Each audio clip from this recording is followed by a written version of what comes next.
क्या होगा अगर आपको हर रात अपने दरवाजे पर खून से लिखे हुए खत मिले? क्या होगा अगर उन खतों में आपकी मौत की चेतावनी दी जाए? और सबसे खौफनाक बात, अगर यह खत भेजने वाला कोई इंसान नहीं बल्कि कोई बुरी आत्मा हो। आज हम आपको एक ऐसी ही खौफनाक कहानी सुनाने जा रहे हैं, रक्त से लिखे खत। एक परिवार जो अपनी खुशहाल जिंदगी जी रहा था, लेकिन फिर अचानक उनके दरवाजे पर आने लगे खून से सने खत। खतों में लिखी थी सिर्फ एक चेतावनी, यह घर छोड़ दो वरना मरने के लिए तैयार हो जाओ। लेकिन यह खत कौन भेज रहा था? क्या वर्मा परिवार इस खौफ से बच पाया? और सबसे बड़ी बात, क्या इस आत्मा की दहशत अब भी कायम है? इस कहानी को अंत तक जरूर सुनिए, क्योंकि जो सच सामने आएगा वो आपकी रूह कंपा देगा। सालों से वर्मा परिवार अपनी खुशहाल जिंदगी जी रहा था। पिता रमेश वर्मा एक सरकारी कर्मचारी थे, मां सुनीता वर्मा गृहिणी और उनके 2 बच्चे आदित्य और सिया। वे एक पुराने लेकिन खूबसूरत मकान में रहते थे जो रमेश के दादाजी की विरासत था। मकान बड़ा था, दीवारों पर लकड़ी की पुरानी नक्काशी थी और बरामदे में एक पुराना झूला पड़ा था। सब कुछ सामान्य था, लेकिन फिर कुछ ऐसा हुआ जिसने इस परिवार की शांति छीन ली। पहला खत। रात के करीब 12 बजे होंगे जब दरवाजे पर दस्तक हुई। इतनी रात को कोई क्यों आएगा? रमेश ने दरवाजा खोला पर बाहर कोई नहीं था। उन्होंने इधर उधर देखा, लेकिन सन्नाटा पसरा था। तभी उनकी नजर नीचे पड़ी। एक खत पड़ा था। खत का कागज पीला और सड़ा गला लग रहा था। उन्होंने उसे उठाया और लिफाफा खोला। खत पर सिर्फ एक ही वाक्य लिखा था, तुम्हारे घर पर खतरा मंडरा रहा है, भाग जाओ। सबसे डरावनी बात यह थी कि वह खत किसी स्याही से नहीं बल्कि गहरे लाल रंग से लिखा गया था, मानो खून हो। रमेश के शरीर में अजीब सी सिहरन दौड़ गई। उन्होंने खत को मोड़कर जेब में रखा और दरवाजा बंद कर लिया। उन्होंने सुनीता को कुछ नहीं बताया, लेकिन उस रात उन्हें ठीक से नींद नहीं आई। डरावने खतों का सिलसिला। अगले ही दिन सुबह फिर एक खत दरवाजे पर पड़ा मिला। इस बार उसमें लिखा था, समय कम है, तुम सबको मरना होगा। रमेश को लगा कि यह किसी का भद्दा मजाक है। उन्होंने आस पड़ोस में पूछताछ की, लेकिन किसी को कुछ नहीं पता था। धीरे धीरे यह सिलसिला हर रात जारी रहने लगा।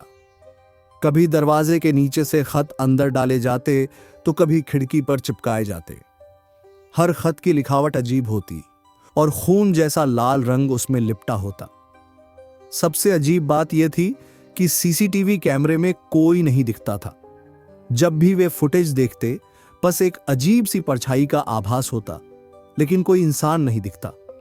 खत का असर। धीरे धीरे इन खतों का असर पूरे परिवार पर दिखने लगा। सुनीता की तबीयत बिगड़ने लगी। बच्चों को रात में अजीब अजीब सपने आने लगे। कभी वे देखते कि कोई छाया उनके कमरे में खड़ी है, कभी वे महसूस करते कि कोई उनके कानों में फुसफुसा रहा है।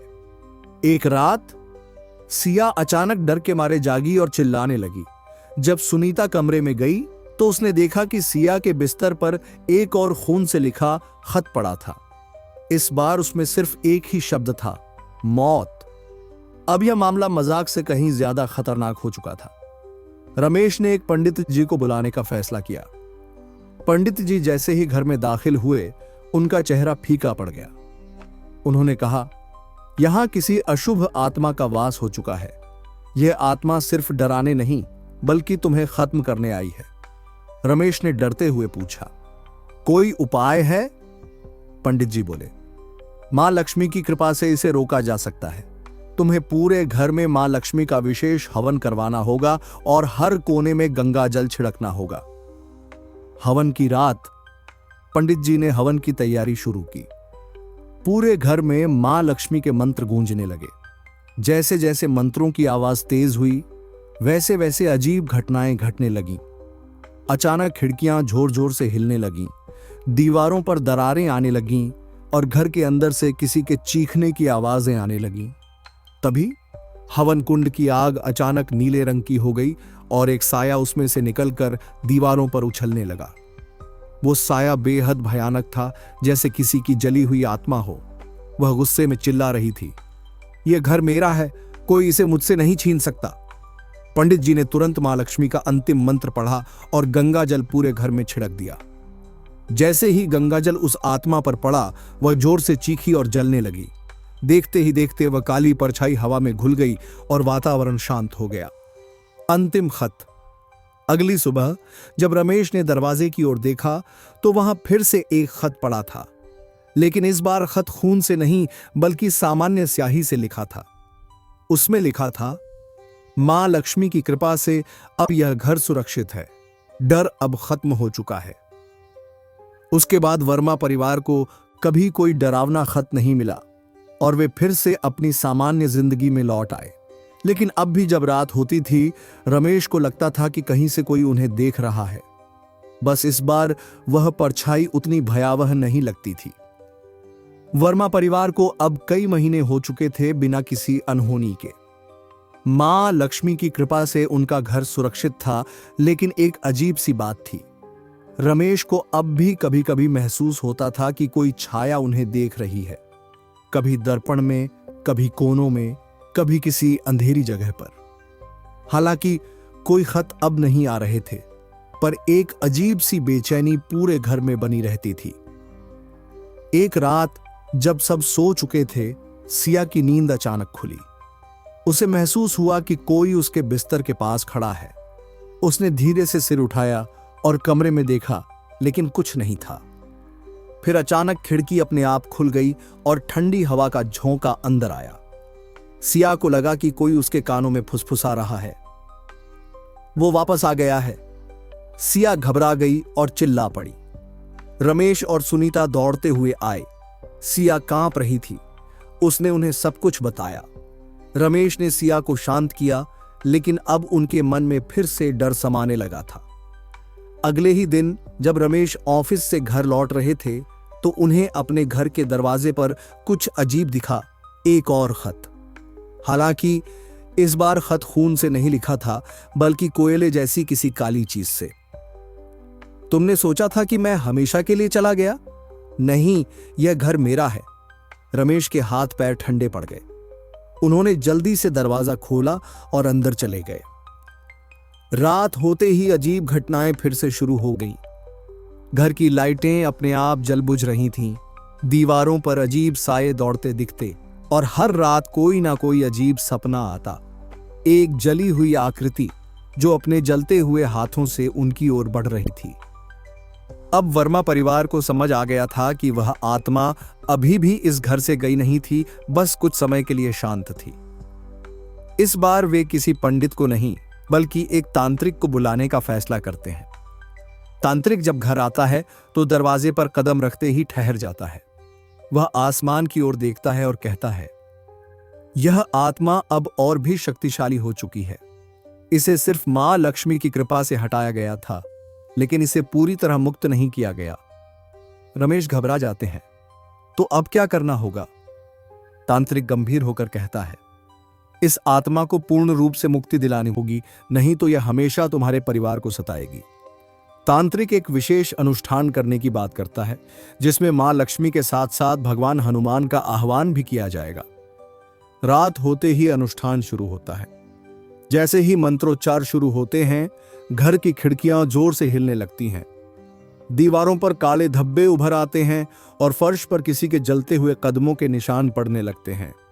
तभी तांत्रिक जोर से चिल्लाता है, प्रकट हो। एक भयानक चीख के साथ वह जली हुई आकृति एक कोने से निकलती है। उसकी आंखों में जलती हुई आग है और उसका शरीर धुएं से घिरा हुआ है। यह घर मेरा है, मुझे जलाकर मार दिया गया था, पर मैं मरा नहीं।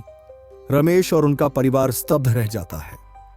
तांत्रिक मंत्र पढ़ते हुए गंगाजल उस पर छिड़कता है, लेकिन इस बार आत्मा पहले से ज्यादा शक्तिशाली है। वह जोर से दहाड़ती है और तांत्रिक कुछ कदम पीछे हट जाता है। तुम लोग मुझे मार नहीं सकते। तभी अचानक घर के मंदिर में रखी मां लक्ष्मी की मूर्ति से एक तेज रोशनी निकलती है।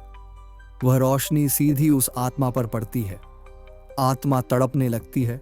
उसकी चीखों से पूरा घर गूंज उठता है। नहीं, मुझे मुक्त मत करो, मैं अभी बदला लेना चाहता हूं। लेकिन उस रोशनी के आगे उसकी शक्ति टिक नहीं पाती। धीरे धीरे उसकी आकृति धुएं में बदलने लगती है और देखते ही देखते वह पूरी तरह विलुप्त हो जाती है। पूरा घर फिर से शांत हो जाता है। तांत्रिक कहता है, अब यह आत्मा मुक्त हो चुकी है।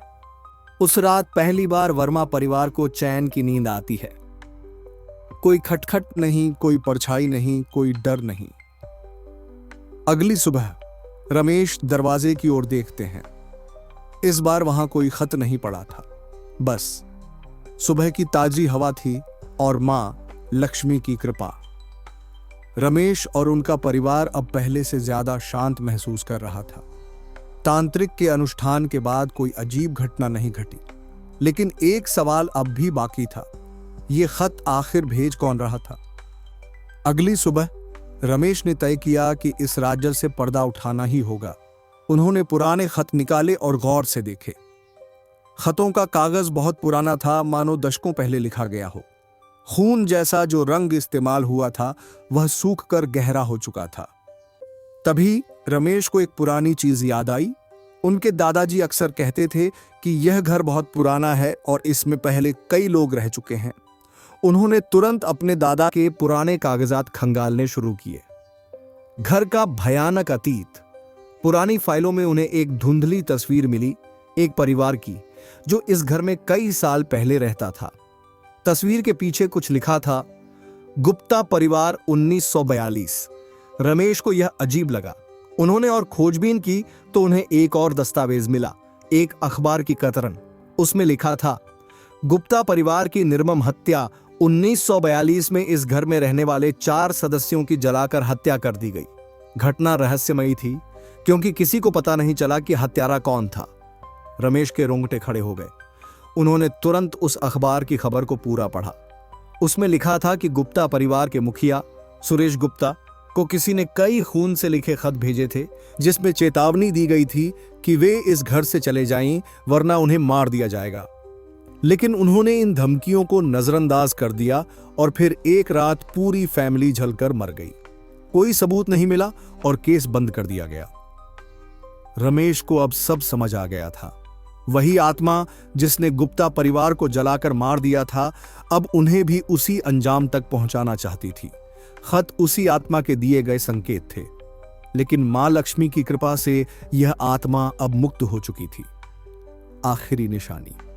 अगली सुबह जब रमेश दरवाजे की ओर देखने गए तो वहां कोई खत नहीं था, लेकिन एक आखिरी चीज दिखी। मिट्टी पर उभरे हुए 2 शब्द, धन्यवाद। अब यह आत्मा पूरी तरह से मुक्त हो चुकी थी और वर्मा परिवार के लिए यह डरावनी दास्तान हमेशा के लिए समाप्त हो गई।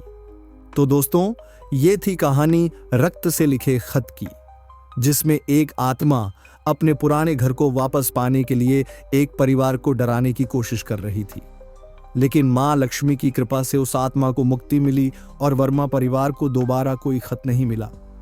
लेकिन सोचिए, अगर वो आत्मा सच में भटक रही थी तो क्या यह सिर्फ एक घर तक सीमित थी? क्या उसने सच में शांति पा ली, या फिर वो अब भी किसी और नए घर में किसी और परिवार को निशाना बना रही होगी? आपको क्या लगता है? क्या इस आत्मा की कहानी यहीं खत्म हुई, या फिर यह खौफ अभी भी कहीं जिंदा है? हमें कमेंट में जरूर बताइए। और अगर आपको ऐसी डरावनी कहानियां पसंद हैं तो इस वीडियो को लाइक और शेयर करना न भूलें। अब अगली बार जब रात को दरवाजे पर किसी की दस्तक हो तो उसे खोलने से पहले 2 बार सोच लीजिए।